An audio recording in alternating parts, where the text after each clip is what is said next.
Dr. Munir Yeah. and Mohammed. No, I'm Malcolm too. I'm Malcolm. And you're gonna win for sure, right? For sure I'm gonna win. Okay. Mohammed? Oh, I know I'm gonna win. I don't have to speak to. Okay. You know you're gonna win, okay? I know. We'll see that. A lot of people said that before. Listen, yesterday he kept sending me messages. Yesterday he was so, Nina, so mad. who do you think is gonna win? Me, of course. For who? I'm gonna hold it for now. Okay. I'm gonna do some training. Because I feel like I walked yesterday a little bit, I was tired. So imagine. But now you guys are on the record, so I'm recording this. No, Dr. Munir. Okay, so If I lose, this I will is- do anything you guys want. Anything. no, No, don't I put just me in told that you I position want because I might ask you something. End up there and You just handle what you're not good at, right? Yeah.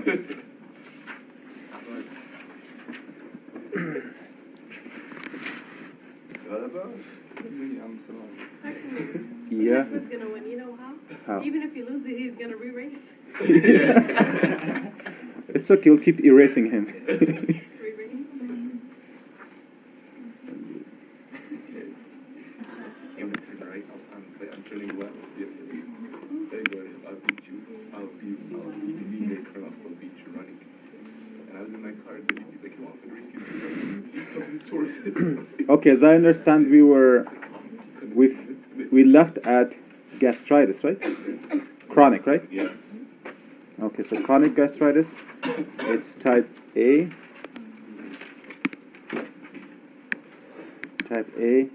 and type B. The A's and the B's, you know, like in terms of mnemonics, you can always do it. So let me just go over it. And again, whenever we want to study a condition, a disease, our focus is on what? Only two things. Underlying cause, underlying pathology. And let's do that. See, after that, I'm going to ask you guys, maybe you will help me. You would know. You're educated people, right? You're not like me. I came from a cave, literally, honestly. Yeah. In Afghanistan, that's where I was born, in a small cave. But, you know, when you work hard, you get somewhere. So, now you guys are much, much more educated than me, honestly. Much, much more. At this age, of course.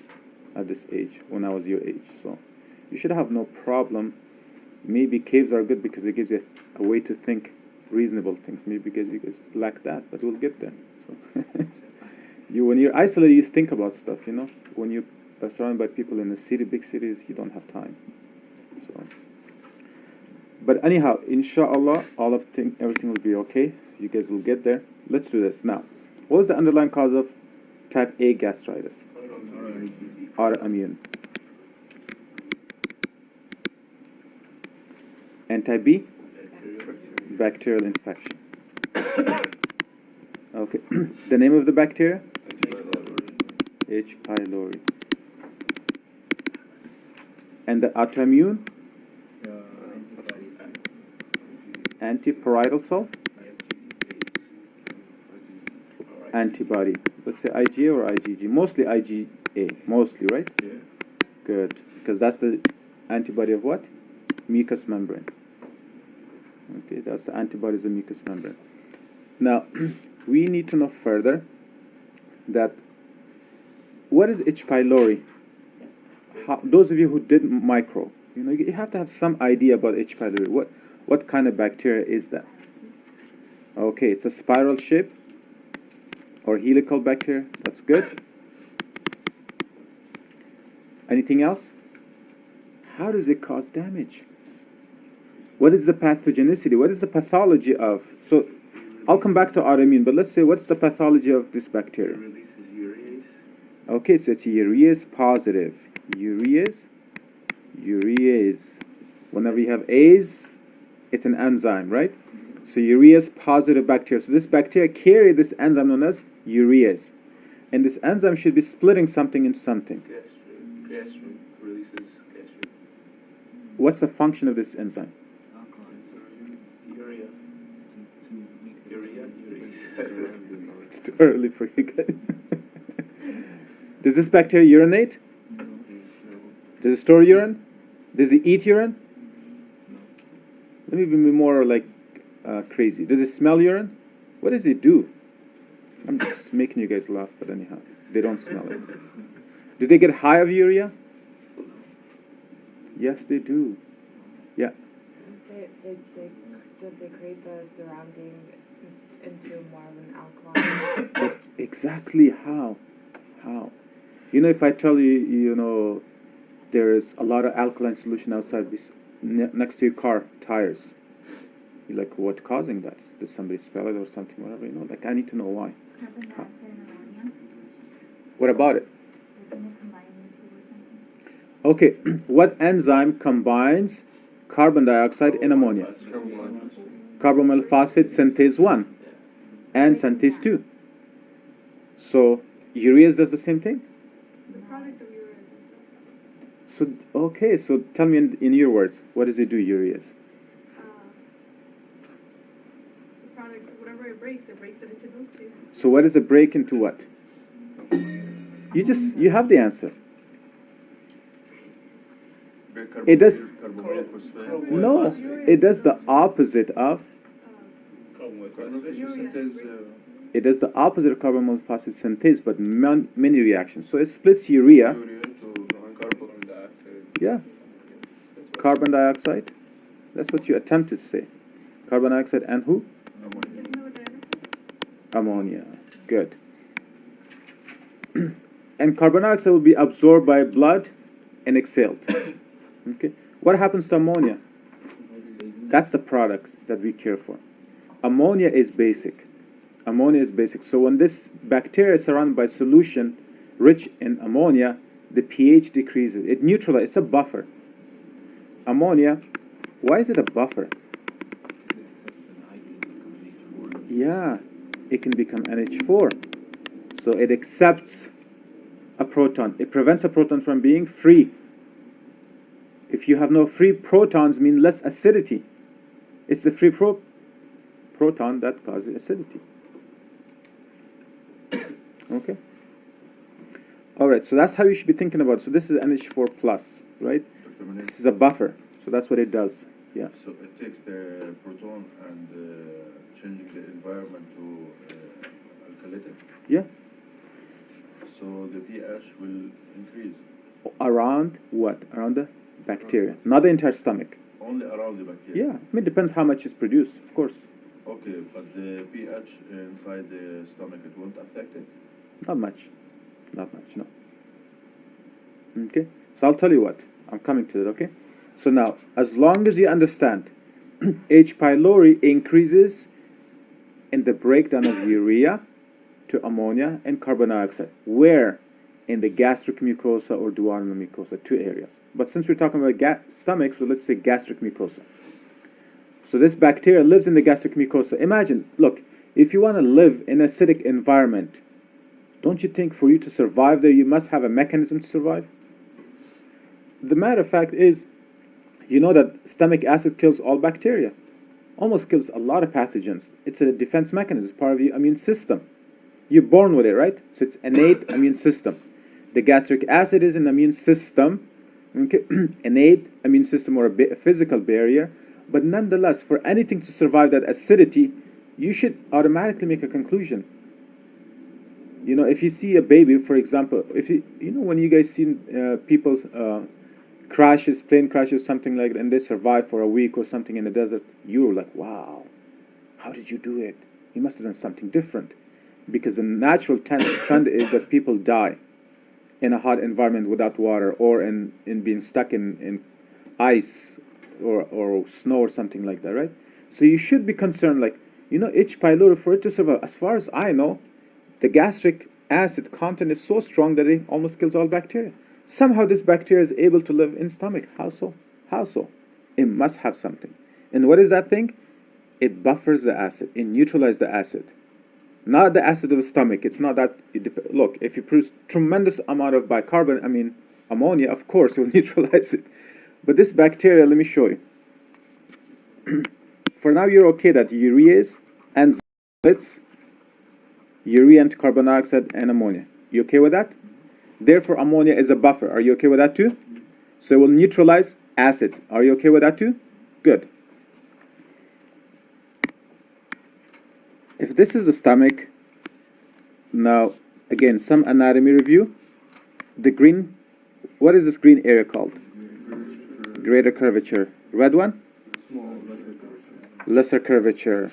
You can call it upper and lower curvature too, but, you know, if you wish to, but greater and smaller or lesser curvature is the best term. The bacteria usually resides here. Why is that?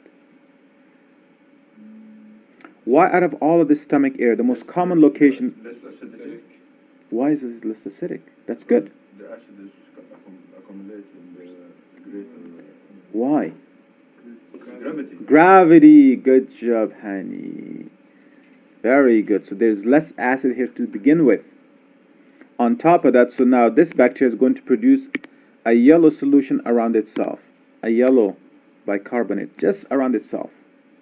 It's unable to produce so much ammonium that it will neutralize the entire acidity of the stomach. That's not true. See, the pH of the stomach does not change. Okay, the pH of the stomach does not change. You know, we cannot generalize things to that level. Okay, it's incapable of affecting the entire stomach. It's almost like you saying, you know what, I want to wash myself with pH or whatever, and then the whole Chicago should do it. It's a bigger city. You know, you don't have that capacity. Same thing with this bacteria. It doesn't have that capacity. But anyhow, the pH in yellow or in this blue, it will simply affect the pH of that local region, that small area of mucus and submucosa area. So now, when that happens, so that means acid is unable to kill it. It protects itself. Acid is unable to kill it. Are we okay? Okay. Now, when acid is unable to kill, so there we have G cells. And it's close to the antrum area anyways, right? So you have G cells not, okay, you know when I draw, it does not mean it's always on the lower curvature. It's easier for me because it's bigger space. Let me just say G cells here, okay? Bless you. G cells, okay, these are G cells. These G cells produce what? Gastrin. Now, if these G cells are closer to a higher pH, what happens to G cells? There's no negative feedback. Exactly. There is no negative feedback of acidity. So when G cell senses acidity decrease, it's like, oh my God, let me increase it. Because that's their job. That's their job. So as a result, gastrin will produce what? More acid. More acid. More acid. And this will lead to increased pepsin production as well, because your body thinks that the acid and pepsins are needed. And what those two do? They break down the gastric mucosa. Yeah. They are likely now to cause damage to what? To mucous membrane. To mucous membrane. Okay. So now, but this bacteria can cause initially inflammation. Inflammation. Okay, inflammation. Now, remember that the location is where? Close to antrum or close to the body? Antrum. Everything, you know, when I say B makes sense, but the only A that goes with B in this case is antrum. Okay, whereas for autoimmune destruction, it's the body of the, I'll come back to it, but just, okay. Yeah, that's the only place where A mnemonic doesn't make sense. It's the opposite. Okay. So the underlying pathology is this. Simply H. pylori increases the pH around itself, therefore neutralizing the acid content around itself, it survives. When it survives, it's going to release other stuff now. Of course, bacteria causes damage to cells. And they'll produce products. You know, if you see, you know, if there's a snake, what are you going to do? Like, let's say there's 20,000 snakes around here. What are you going to do? You'll run away. What are you going to do? We're gonna kill it. Okay. He's unique in everywhere. 20,000 snakes. What would you do, Ahmed? Stay inside. Stay inside. Nina, Protect yourself. how? Run. Okay. Anybody else? Kill it. Buy like a whole bunch of mongoose Okay. and let loose. Okay. What else would you do? You know, there you go. Thank you. You call animal control or the police department. which is your immune system. What I'm telling you, as soon as there's something abnormal, as soon as something that you can't deal with, something is unique, you call the police. That's the rule, because you have a system. I mean, in my country, you don't, so you don't call anybody except yourself. Then, understand, I can relate to you. The rest of you who are here, I don't relate to them, because you should be calling the police. Now, when this bacteria start releasing these many factors, especially bacterial product like cell membrane, phospholipids, and things like that, they will recruit what? White blood cells. And when the white blood cells comes to this area of the stomach, what happens? That's inflammation. So the beginning of inflammation is the bacteria itself. That's how it leads to chronic bacterial gastritis. Go back and focus on the name. Any irritation of a tissue, any ischemia of a tissue, any discomfort of a tissue leads to inflammation. Because who's supposed to protect? The immune system. So whenever there's a problem, you know, I mean, I know in this country people do two things when there's a problem. Go to emergency or call the police. Same thing in your body. As soon as there's any problem, anything can lead to inflammation. And it has to, because inflammatory cells are supposed to protect you, clear the debris. Even if it's not a bacteria, dead tissue, who removes the dead tissue from the area? I mean, who removes garbage? Garbage, let's call it part of the immune system. It is part of the immune system. If garbage keep piling, what would happen? Yeah, there will be more flies, there will be more bacteria, you will get sick. So again, it's immune system. So the immune system is always activated as soon as there's a slight problem with your tissue or your cells. Okay? So do you understand now the underlying pathology? So what bacteria does, it causes inflammation. How? By releasing its own product. Some bacteria will die, and when they die, they will release their phospholipids. Their pieces will be swimming around.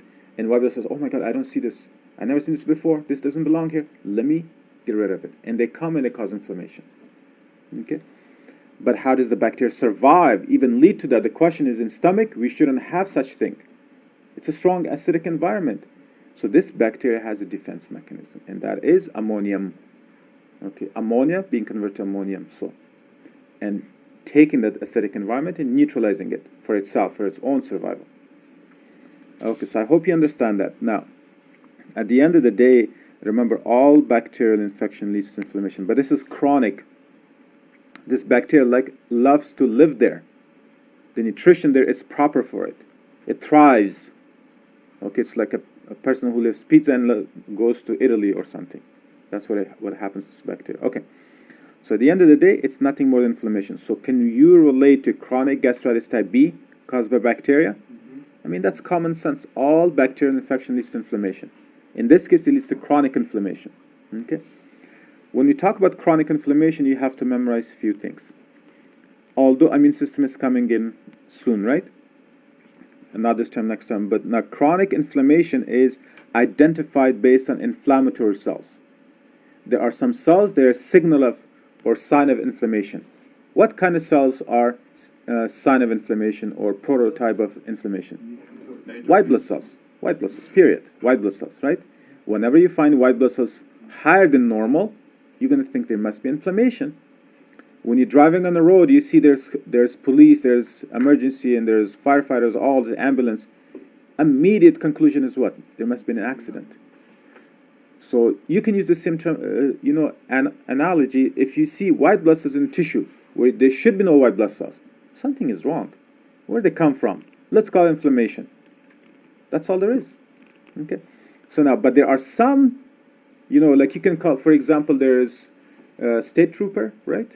And let's say FBI and whatever, regardless, there's different type of white blood cells. So the white blood cells that are prototype of chronic inflammation is what? Somebody said it. Monocytes or macrophages.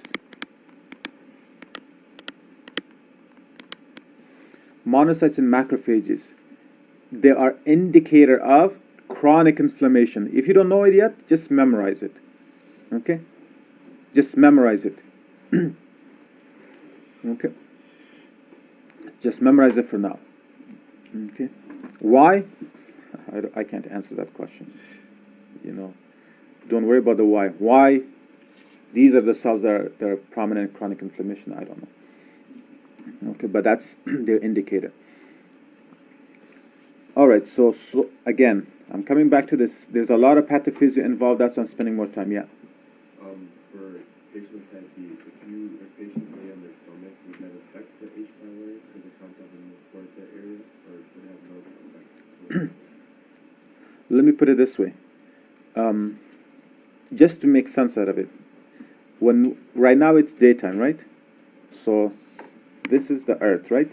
The Earth rotates in this direction. Right now you're here. Tomorrow you're here. Would it affect anything? Like, would you fall, kind of thing? You know, people imagine.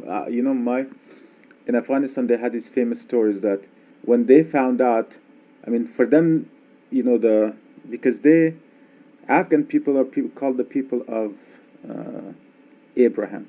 So even from that 2,000-3,000 years ago, they knew the Earth was round, not just like what Galileo came about 800 years ago. So they knew, and European found that 800 years ago, but the Afghans knew like 3,000 years ago the Earth was round. So there's stories, and they're written on rocks and stuff, that, if the Earth is round, what if, it rotates? If I'm here, I can understand I'm not going to fall, but if it's upside down, would I fall? The gravity keeps it. No, it's the same thing, because the tissue is solid. The bacteria is not like attached. It's not like hanging by something. It's within. The bacteria is within.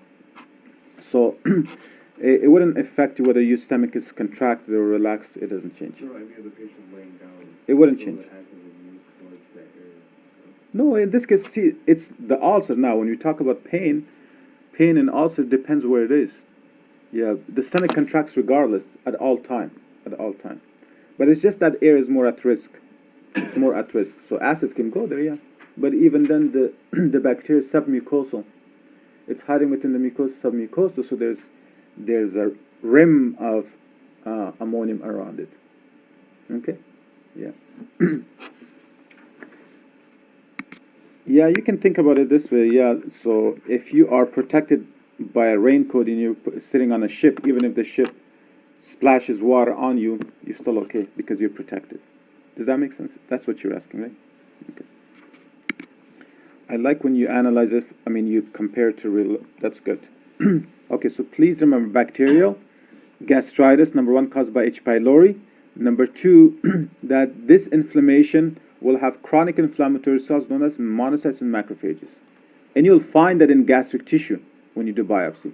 Just remember that when I ask you for a biopsy, you have to let me know.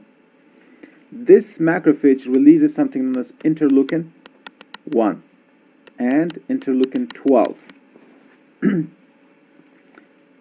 Think of these two, iPhone 1 and iPhone 12. That's what they carry.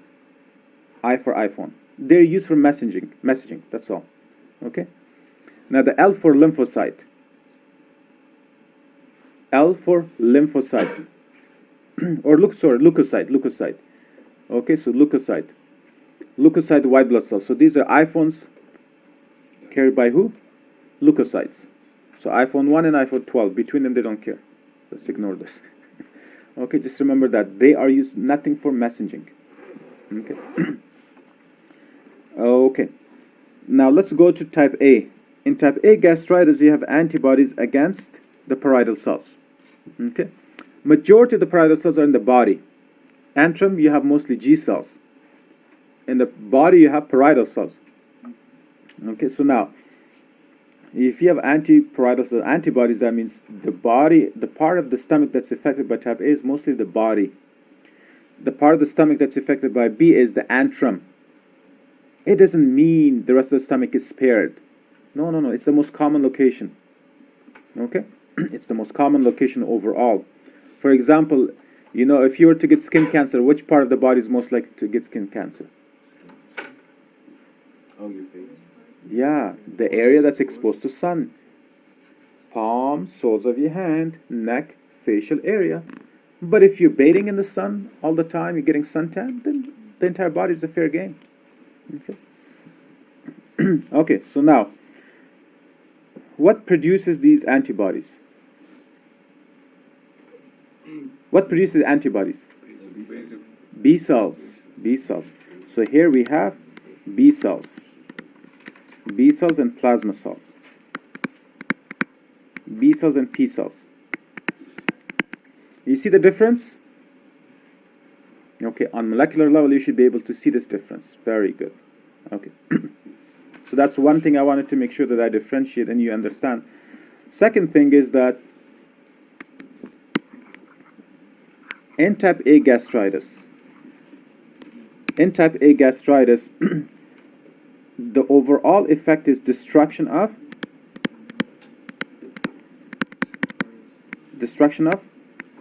gastric mucosa. Gastric mucosa, which paralysis is part of it. When you destroy and remove or decrease the number of mucous cells in the shrinking cells, what would you call that? Atrophy. So that's why it's called atrophic gastritis. Actually, the mucosa of the stomach shrinks. It's destroyed. Used to be, let's say 1 million of them. Now it's 1,000 cells. Did you guys do any histology yesterday? Yeah? How does now a slide of gastric mucosa, how would you see it? How does it appear? It should have number one what? It should be folds. Remember the folds? Yeah. And then you should have columnar cells. Okay? Now, if you see something like that, you'll be okay. But now, what if you see something like this? Yeah. You see there's epithelium is damaged. This is normal. This epithelium is damaged. So this is atrophic gastritis. You will lose epithelium. You will lose the mucus layer. Why? Because there is antibodies known as antiparalysis antibodies who destructively destroy them. Okay.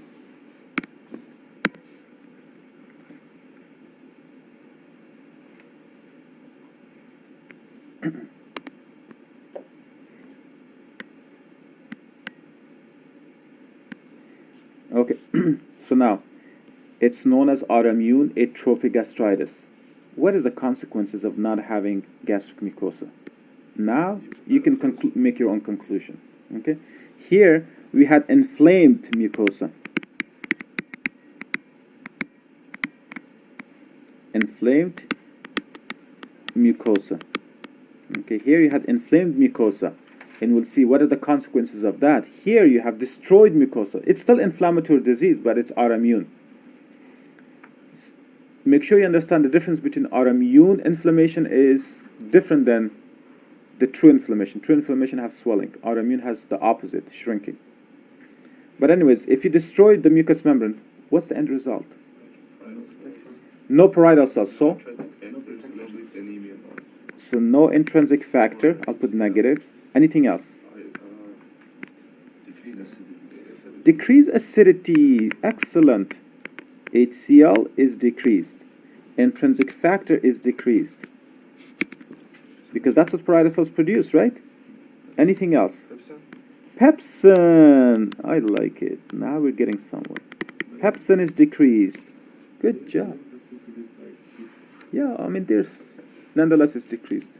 Yeah, not maybe to the same level as the other one, right? So pepsin is decreased. Good, good, good, good. Even though the antibodies are purely against what? Parietal cells. So some of them are against intrinsic factors, some against the general mucous membrane, you know. Yeah.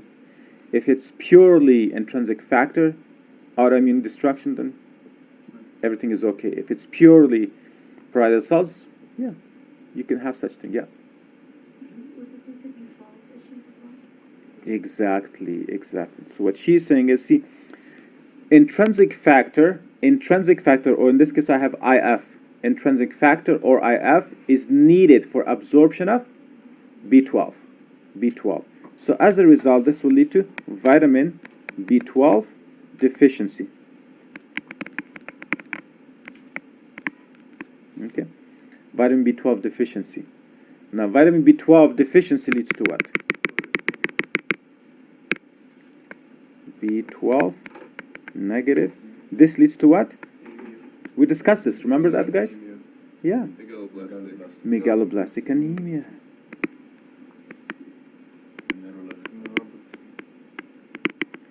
And CNS defects, especially sensory and motor, right? Okay. All right. And you're good. You're good. And again, let's go here. So HCl, decreased HCl will lead to what? Production of pepsin. Okay. Protein breakdown. So now pepsin is decreased. Very good. Because of less acidity, you cannot convert pepsinogen to it, right? So, okay, so that's one thing. Anything else? Yeah, pepsin weight loss can break down the protein. Yeah, so in both cases, we can say malabsorption. Protein, malabsorption.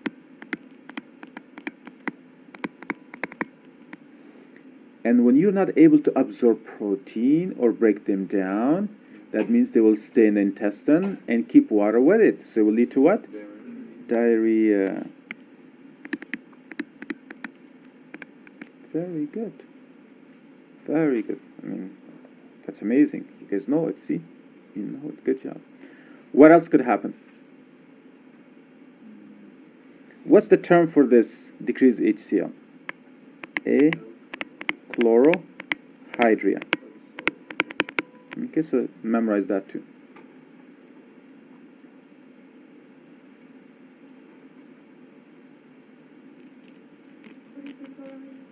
No chloride.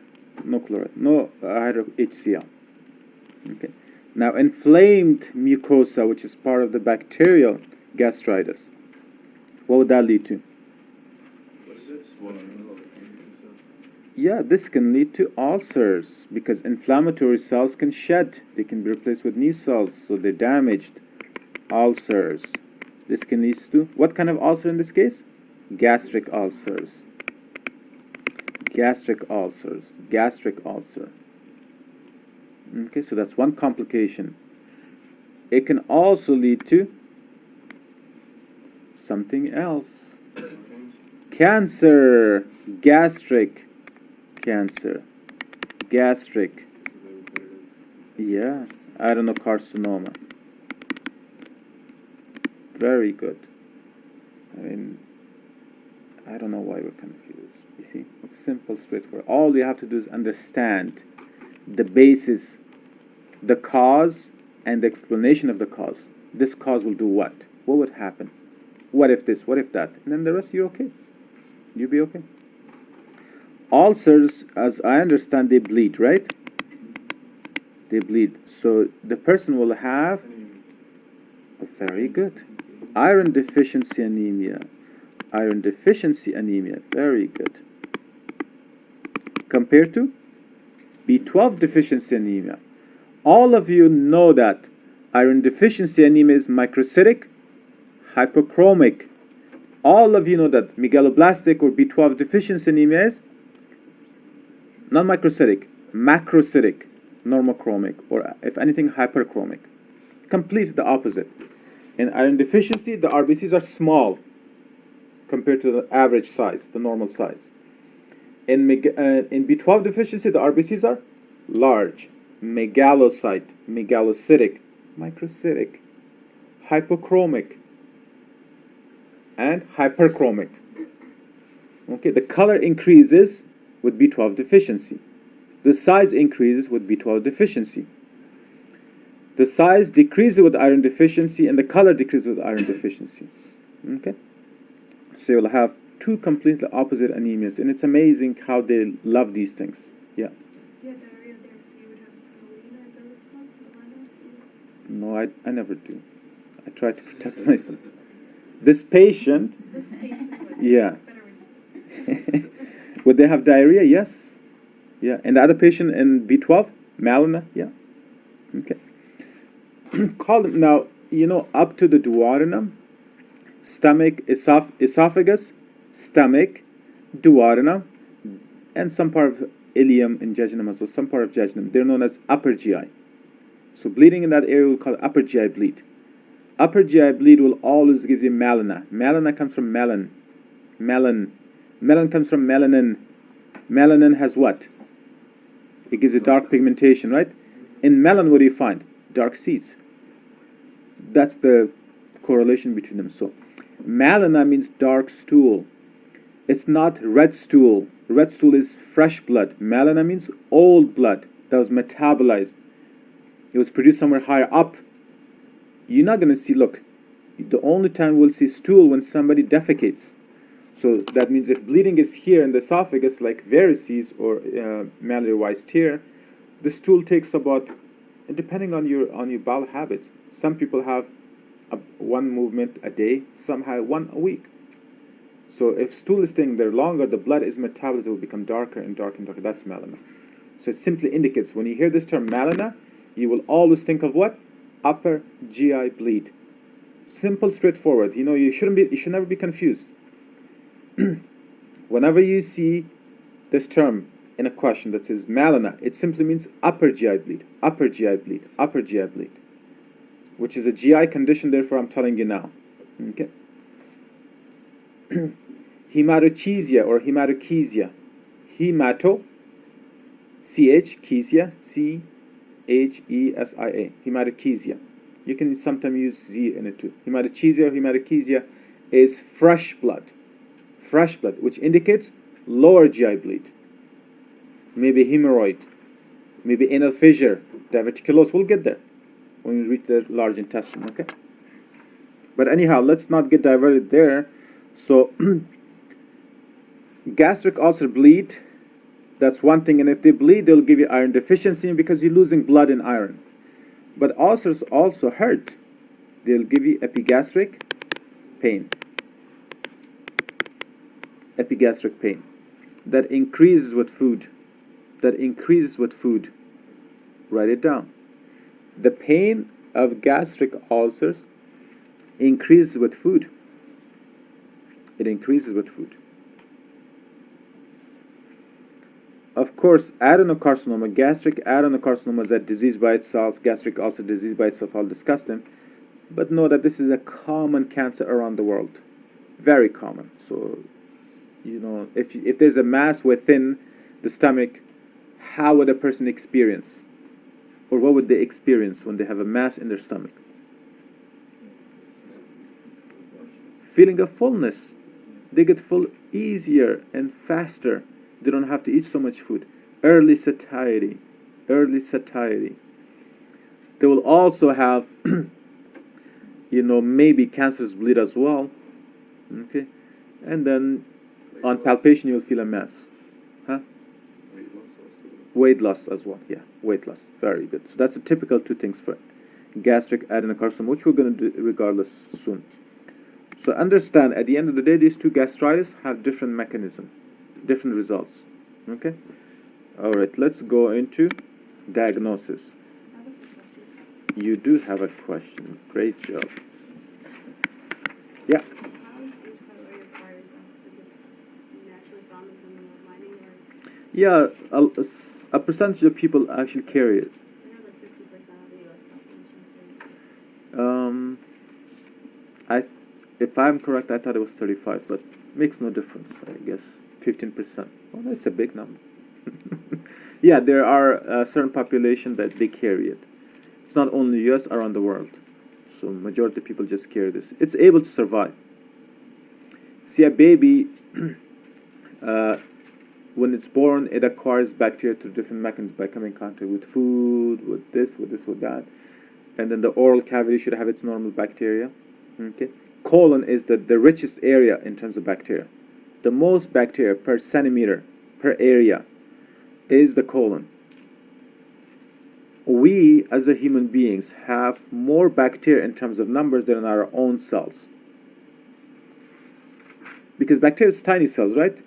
A skeletal muscle cell is large. So yeah, it carries more space, but within that one skeletal muscle space, you can have thousands of millions of bacteria. They're small. So we are actually, you could think about it like human being is a walking bacteria. Yeah? Your oral cavity, my oral cavity is full of bacteria. Colon is full of bacteria. Okay, skin is full of bacteria. But they're considered good bacteria. They defend you against pathogenic bacteria. Okay? And generally in life, it is assumed that only 3% of bacteria are pathogenic to human. 97% of all types of bacteria are good. Okay? Anyways, I know you don't like the term bacteria, so I'm not going to convince you that they're good. So type A, what would you do? Now let's do something else. Endoscopy? CBC. Okay, so we can do CBC. We can do endoscopy. Barium? Yeah. Okay. Anything else? CT, very good. Anything else? Serology, very good. Okay, CBC is complete blood count. You count the number of cells. You know, like, see, is your white blood cell affected, and is your blood RBCs and platelet affected? Serology is specifically for antibodies. Excellent. Antigen and antibodies. Antigen I'll include it too, but mostly antibodies. And it's called serology because you study what? Serum. And serum does not include blood cells. Serum does not include blood cells and platelets. It's mostly proteins, and antibodies are protein. Okay. Would you do anything else? You look, I'm tired, I want to go home. Refer this patient to my friend, gastroenterologist. Biopsy?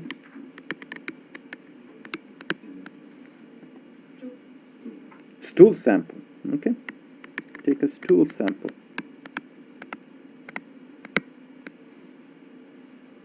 Anything else? What is that test called? MRI. Okay. I can do MRI. Stool guaiac test.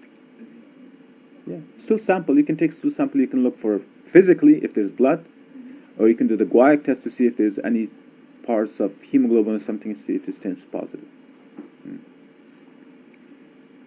Anything else? Whatever you say. I'm at your service. Whatever you tell me, I'll write it down here. There you go. Excellent. The butt test. The head test. Excellent. Now somebody's trying to refer to my book, the head test. Eliza. Yeah, which is good. Yeah. Good, good, good. Perfect. We have enough time. That's funny. Okay. Let's start with CBC. What are you going to find? For A, chronic gastritis. What would you see on CBC for type A?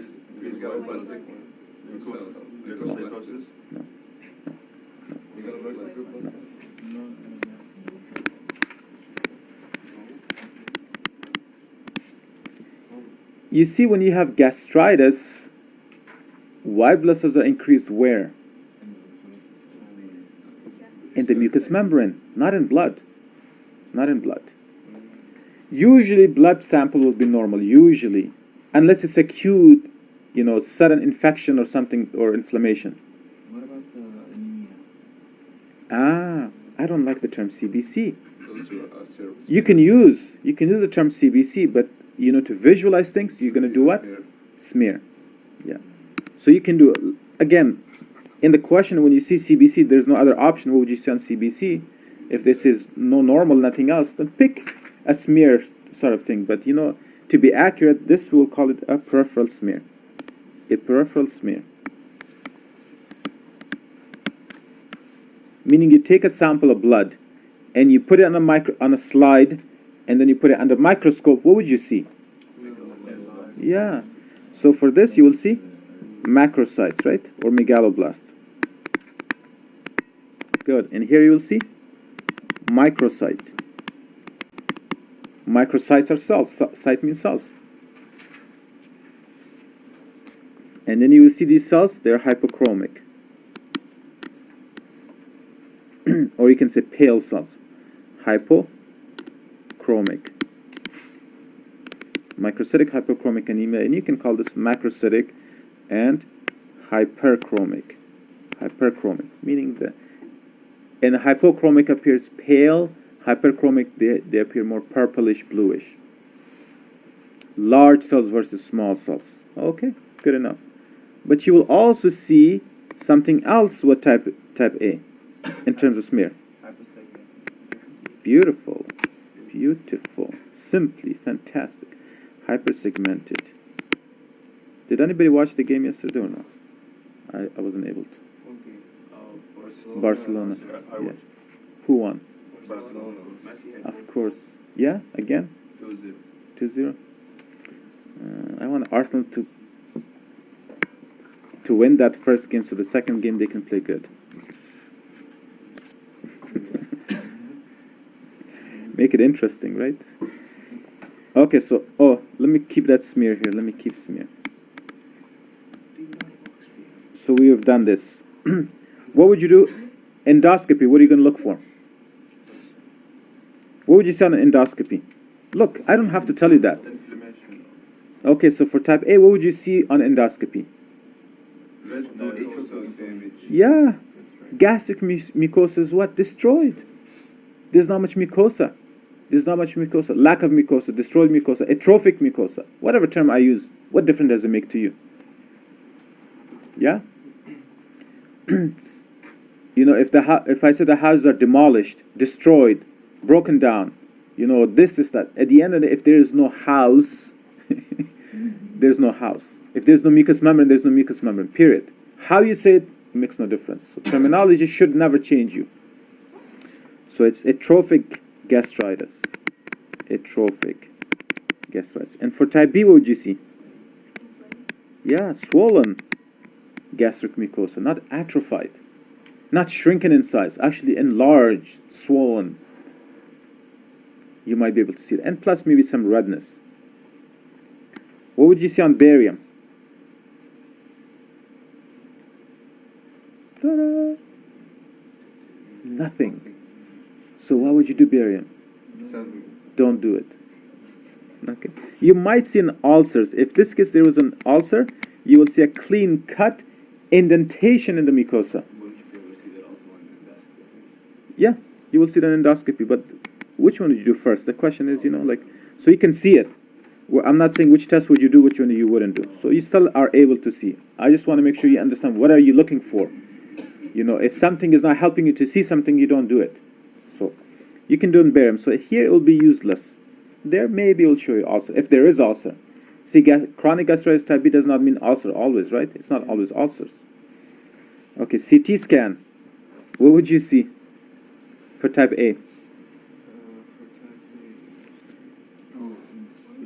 rugae are further apart or they look similar? Now, the space in between the folds of the stomach is best seen on what? Endoscopy. Yeah. You can see it yourself. Endoscopy is obviously the best option. So everything is I don't know. You guys said it. Are you able to see anything on CT scan? No. See, on CT scan, you only see the shadow of things. If something is enlarged, overall, I'm talking about the major organs. CT scan gives you a picture like this. You cannot see inside. You cannot see the thin wall of it being swollen around. You can't see anything. It's just a shadow. All of you guys have seen CT. CT is nothing more than a shadow of your body. Right? This thing is located here, this thing is, and it's based on density. If something is more dense, it will glow whiter. If something is less dense, it will stay dark. So there's a contrast between different organs.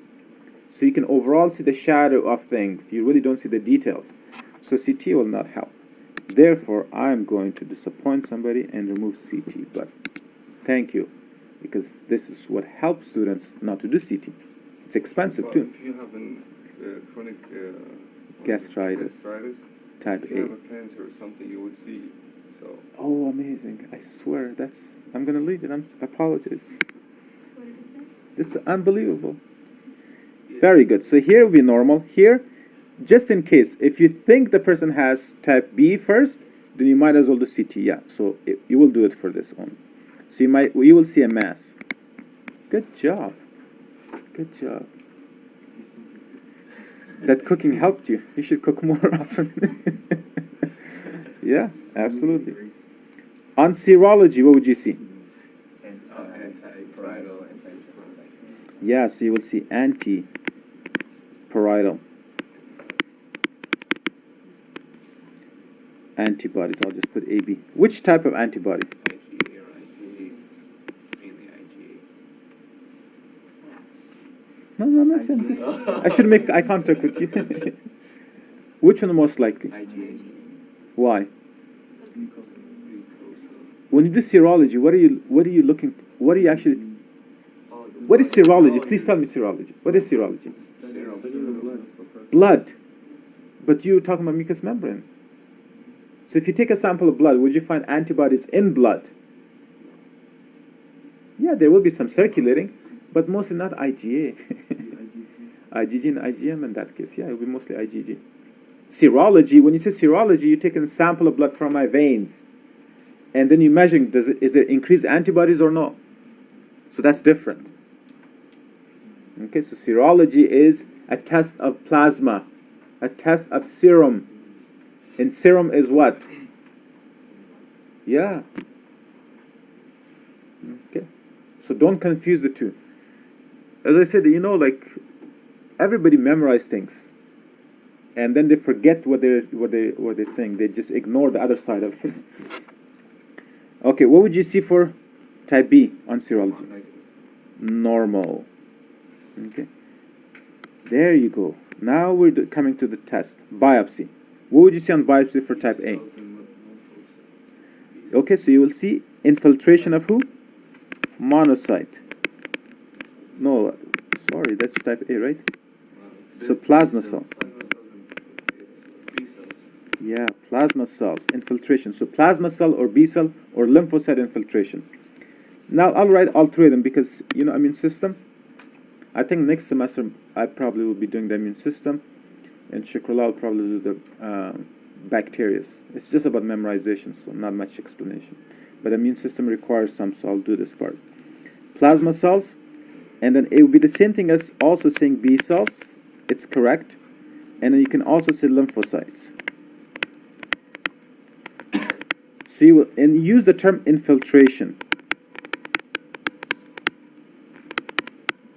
Okay. Infiltration. I'm missing one T, but anyways, infiltration. Okay. Infiltration meaning that these cells don't belong there. They infiltrated in there. When you use the term infiltration, that's active. You make a conscious, active decision to infiltrate into something. That means they're resistance to you. You shouldn't be there. So these white blood cells shouldn't be there. When they're infiltrated, that means they're abnormal. Okay? Like in the movies when they use the term infiltration, is like a police being infiltrated, undercover police infiltrating into what? Into gangs and things like that. So infiltration is a different process. You shouldn't be there. But you are forced to go there. You're forced. It's not because you want to. So these cells shouldn't be found there. They don't want to be there. But when you find them, it indicates what? Abnormal condition. Right? Okay, so that's you will see that on biopsy. Okay. Plasma cells. And what would you see for B cells? For B, monocyte infiltration. Monocyte or macrophages, right? Now, what was the difference between B cells and plasma cells? This one bacterial, this one autoimmune. No, B cells and plasma cells. Plasma cells only produce one type of antibody. B cells only produce Yeah. B cells are immature plasma cells. You can think of it that way. B cells are, number one, immature plasma cells. B cells will become plasma cells once they mature up. So one difference between B and plasma cells, maybe just write on top in two separate columns. I give the differences quickly. B cells are able to produce any type of antibody. Okay, they're able to produce type antibody A, G, M, E, and so forth. And then also those antibodies can be in response to everything, general antibodies. Plasma cells produce something called monoclonal antibody, monoclonal. Meaning this antibody, it could be of type A, type G, type M, or type E, but all of them recognize only one thing, one antigen. Monoclonal means they respond to a single antigen. B cells produce polyclonal. They can recognize multiple antigens. Okay? But anyhow, so that's one thing. The other thing is B cells are primarily found where? In blood or in lymph node. B cells are primarily found in lymph node or in blood. Whereas plasma cells can be found in tissue. So the tissue version of B cell is what? Plasma cells. Okay, so tissue, when they leave blood sometime and things. Same thing with monocyte and macrophages. Monocyte is the blood version of macrophages. When it's circulating in blood, it's called monocyte. When it leaves blood vessels, it becomes what? Macrophage. It matures up. And then when it becomes plasma cells and it becomes macrophages, they won't live long enough. Once the condition is resolved, they will die. Okay. Okay. Would you find anything else? What else? Okay, so here in type A, what else would you find? What else would you find? If you take a sample of that tissue, you should find IgA antibodies. Now you stain for IgA. Now you can do ELISA. Okay. So you'll find antibodies in that tissue. Okay. Because these antibodies will be coating what? The parietal cells. The antibodies simply, guess what? What did we talk about the other day? Today's Wednesday, on Monday. That antibody simply coats and tags cells for destruction. They don't do any destruction themselves. They glue to these cells. And then what happens is your immune system, like your cytotoxic T cells, macrophages, and neutrophils, they'll come and attack like, oh yeah, this has been tagged for me to do something about it. Okay, so that's it. So you will see a lot of IgAs. And the best way to discover it is on biopsy, because it's confirming everything. All right. So on biopsy, you'll see plasma cells infiltrated to where? Gastric mucosa. And you will find IgA staining cells. Plus you will see atrophy, which is much easier to see on biopsy than endoscope. So it will be atrophic gastritis. The epithelium is destroyed, atrophied. Okay? How about B? Gastritis type B. On biopsy, what would you see? Monocytes, correct. Macrophages infiltration, that's good. Anything else? H. pylori, yeah. You will do a gram stain of this tissue. H. pylori, yeah. Very good. Would this tissue, would type B gastritis stain for ammonia? In ammonium? Yeah. So you can even see that. Okay, let's go to MRI. Oh, I forgot stool sample. What would you find on stool sample? So simply, it will... Maybe it will have large. Yeah. So for type A, normal. For type B, melena. It could have. Yeah, it could. If there's an ulcer. It just simply indicates there's bleeding, right? MRI, what would you see on MRI? Same as CT scan. But MRI is the test of choice for nervous system, soft tissue, more definition. So you don't need to. Okay. If something you can't see, if there's a large mass, you don't need to do this. MRI, I mean, ignore it. Ignore it, ignore it. I'm going to erase it. Breath urea test, but normal for A because there is no urea produced. I mean, there is no ammonia and carbon dioxide produced, right? The breath urea test simply measures what? Carbon dioxide and ammonia in your breath. That's all. Both can be in the form of gas. Okay. And for type B, it would be positive. HAT. What's HAT? Very good. Would that be positive for type A? No. And for type B? But that was the same thing as this one, right? So HAT. You can look for the antigen based on ELISA or something once you do the biopsy. Now, good, good, good. So let me...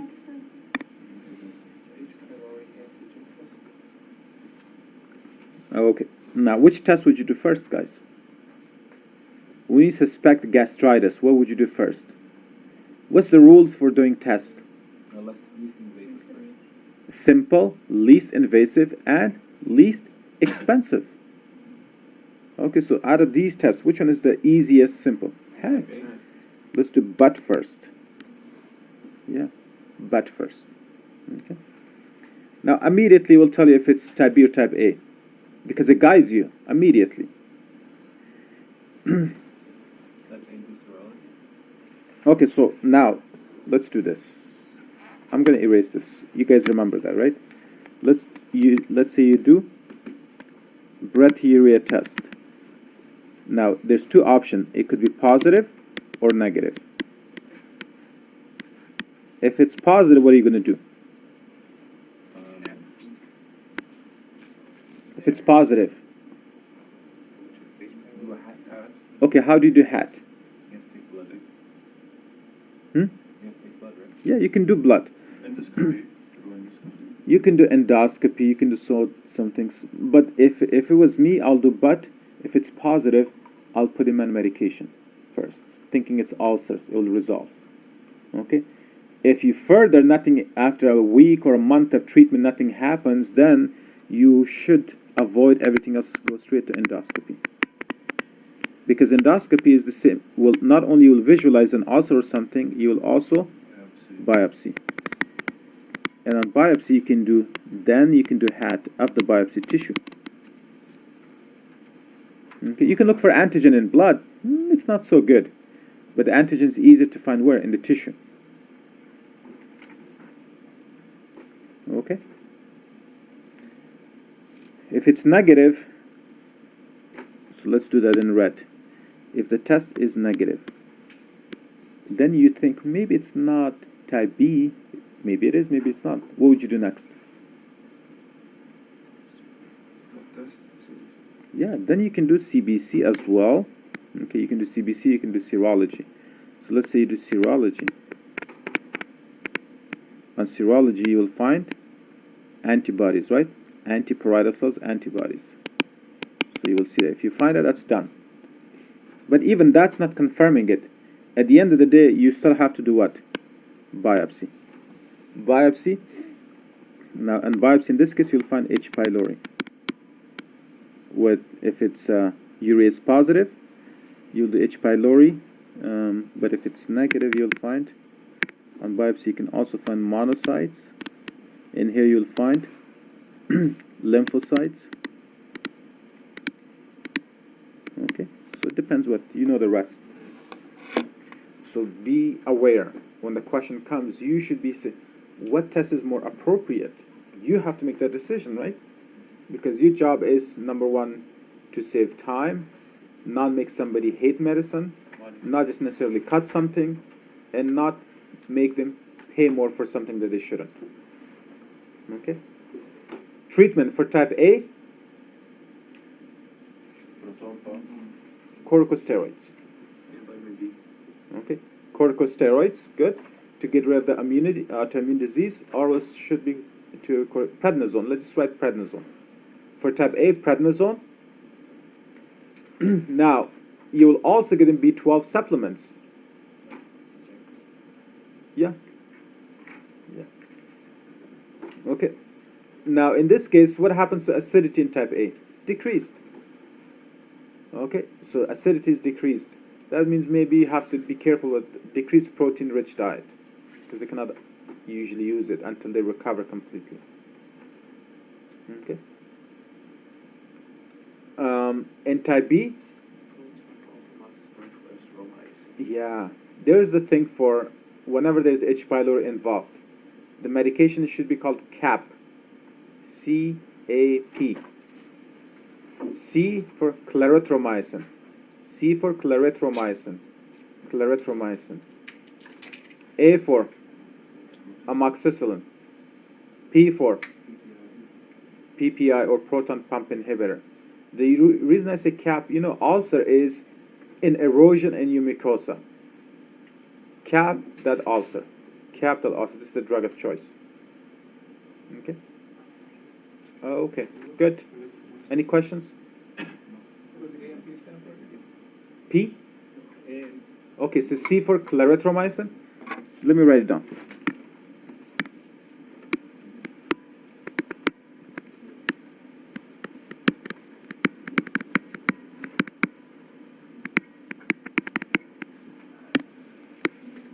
A for amoxicillin. And then P for proton pump inhibitors. There you go. Yeah. Or prazoles. All right. Let's take a break.